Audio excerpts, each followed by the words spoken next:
बिल्कुल ऐसी है कि जैसे किसी व्यक्ति ने प्रार्थना की कि भगवान मुझे $100 देना, लेकिन उसको मिल गए 99।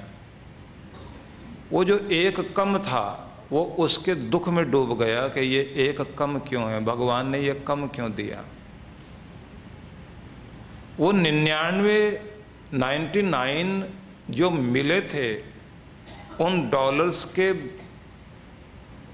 आनंद को, उस खुशी को भूल गया। जो एक कम रह गया उसके दुख में डूबा रहा। हम भी 99% भगवान ने जो खुशियां हमको दे रखी हैं उन्हें याद नहीं करते।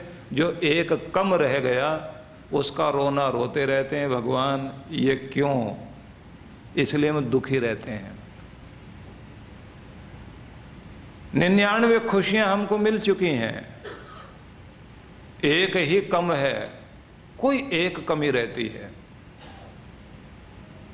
सुबह कुछ लोग बैठे थे, तब मैं कह रहा था कि दुनिया में दुखी हैं बहुत लोग। कोई धन से दुखी है, कोई धन के लिए दुखी है, कोई पत्नी से दुखी है, कोई पत्नी के लिए दुखी है, कोई मकान से दुखी है, कोई मकान के लिए दुखी है, कोई राजनीति में पहुंचने के लिए दुखी है, कोई राजनीति में होने के कारण दुखी है। दुखी सब हैं। सुखी होने का रास्ता, हमारी जो दिशा है वही कुछ थोड़ी सी गड़बड़ है, वहीं से अपने आप को चेंज करें। दिशा बदलते ही दशा बदल जाएगी।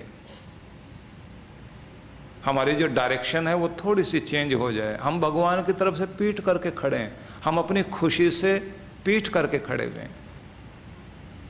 कुछ लोगों की तो आदत ऐसी दुखी रहने की हो जाती है कि अगर खुशी उनके घर का पता पूछे वो पड़ोसी का नंबर बता देते हैं, उधर की तरफ चले जाओ। अंदाज ही नहीं होता उनको, आदत हो गई दुखी रहने की। और ये आदत कितनी विचित्र हो जाती है।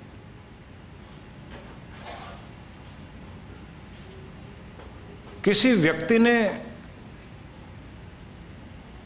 दीपावली के मौके पर, क्योंकि भीख मांगने का काम करता था, भिखारी था, तो दिवाली के समय में बैठकर वो लक्ष्मी माता से प्रार्थना कर रहा था, लक्ष्मी माता कृपा करना, हमारे घर में अन्न देना, धन देना, समृद्धि देना, हमारी गरीबी दूर हो जाए, ये सब कुछ प्रार्थना करना चाह रहा था। तो उसने सोचा कि अपने बच्चों से कहें कि इनकी प्रार्थना शायद भगवान सुन ले। तो उसने एकदम बच्चों से कहा, बेटा तुम मांगो भगवान से। वो बच्चों ने कहा कि भगवान जी हमें एक अच्छी सी कार दे दो, फिर कार में बैठ के भीख मांगा करेंगे। मतलब मांगनी भीख ही है, भिखारीपन जाएगा नहीं। जो कुछ हम हो गए हैं उससे बाहर नहीं निकल पा रहे हैं। तो सबसे पहले तो मैं ये कहूंगा कि सकारात्मक विचार लाएं, पॉजिटिव थिंकिंग। और रेकी के प्रति जिनका आकर्षण होता है तो वहां तो पहला ही संदेश यही दिया जाता है कि आप सकारात्मक सोचिए, जो आप सोचेंगे वही आप बन पाएंगे। क्योंकि हमारे विचार ही हमारे शब्द बनते हैं। ध्यान देना, हमारे विचार ही शब्द बनते हैं, शब्द क्रियाएं बनती हैं, क्रियाएं आदतें बनती हैं, आदतें आचरण बनती हैं, आचरण हमारा भाग्य बनता है। पूरी सीरीज मैंने बताई है, याद रख लेंगे आप लोग? दोबारा बताऊं?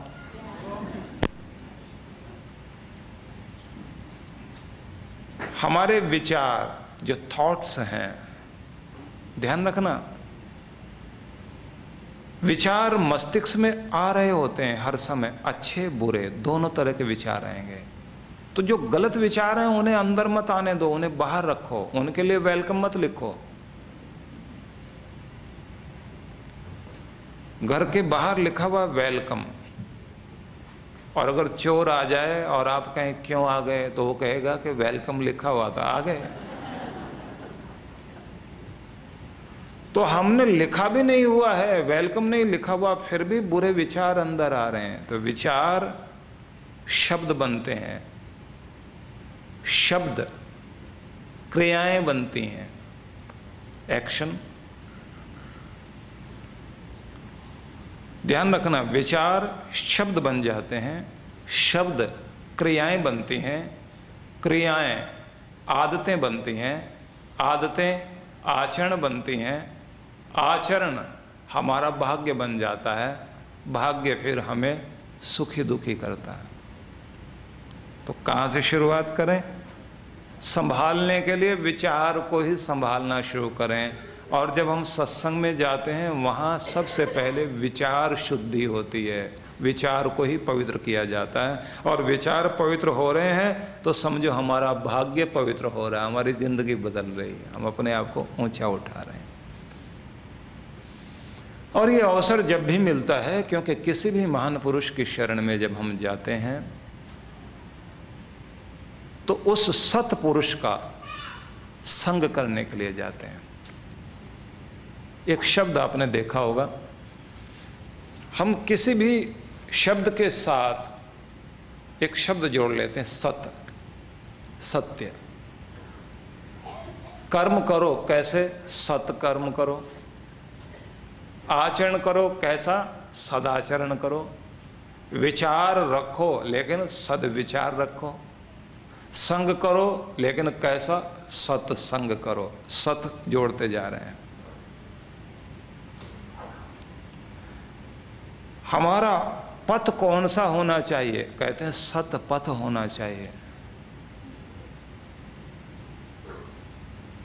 हर चीज में सत्य को जोड़ दें। सत्य है ईश्वर। ईश्वर जुड़ जाए तो हमारी हर चीज पवित्र हो जाती है।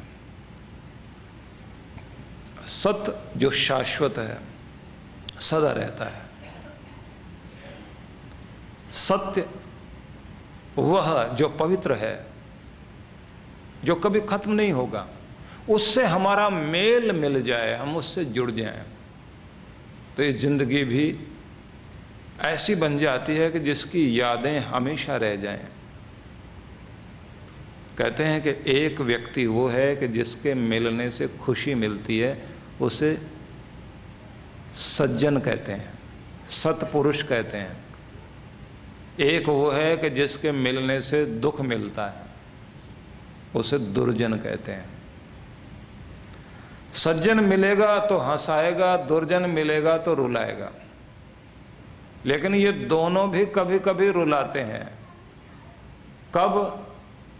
कहते हैं सज्जन जब बिछड़ जाए तो रुलाता है, और दुर्जन जब मिल जाए तब रुलाता है। तो ऐसे मत बनो कि हम मिलकर किसी को रुलाएं, बल्कि मुस्कुराहट दें।